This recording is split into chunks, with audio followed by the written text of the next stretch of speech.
सुप्रभात बच्चों, मैं डिम्पल गर्ग राजकीय उच्च प्राथमिक संस्कृत विद्यालय संग्रिया से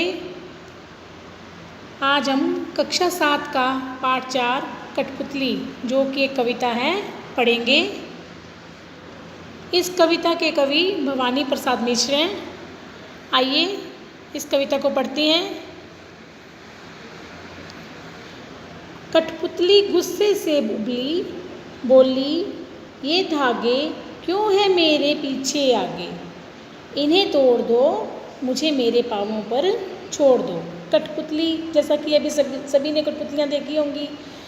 कठपुतलियाँ को जो कठपुतली वाला होता है वो धागे से नचाता है, धागों से बंधी होती हैं और उसी के इशारों पर नाचती हैं।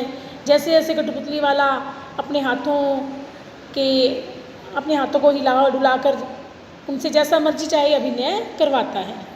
तो इस पाठ में यही बताया गया है कि कठपुतली के माध्यम से बताया गया है कि कोई भी बंधन में रहना नहीं चाहता, भले ही वो कठपुतली ही क्यों ना हो। तो देखिए यहाँ पे कठपुतली क्या कहती है, अपनी स्वतंत्रता की इच्छा से स्वयं अपनी बात व्यक्त कर रही है। क्या कह रही है, देखिए। कठपुतली गुस्से से उबली, यानी बहुत अधिक गुस्से में आकर वो उबल कर यानी गुस्से में आकर बोली कि ये धागे मेरे आगे पीछे क्यों बंधे हुए हैं, इन्हें तोड़ दो, इन सभी धागों को तोड़ दो और मुझे मेरे पाँवों पर छोड़ दो। मैं स्वयं अपने पाँवों पर खड़ा होना चाहती हूँ और मुझे इन धागों का सहारे की किसी प्रकार की कोई ज़रूरत नहीं है। मैं स्वयं स्वावलंबी बनना चाहती हूँ। सुनकर बोली और कठपुतलियाँ कि हाँ बहुत दिन हुए हमें अपने मन के चंद जुए। अब उसकी बात जब दूसरी कठपुतलियों ने सुनी तो वो भी विद्रोह कर देती हैं। वो कहती है हाँ ये बात तो सही है कि हम क्यों धागों से बंद कर रहे हैं, क्यों हम पराधीन होकर रहे हैं, हम क्यों दूसरों के इशारे पे नाचे। और अब तक बहुत दिन हो गए कि हमने अपने मन की बात नहीं की, हम दूसरों के इशारों पर ही नाचती आ रही हैं, खुद स्वयं अपने मन का कुछ भी हमने नहीं किया। हम भी अपने मन की करना चाहती हैं। तो वो भी सब विद्रोह कर देती हैं। मगर पहली कठपुतली सोचने लगी, ये कैसी इच्छा मेरे मन में जगी।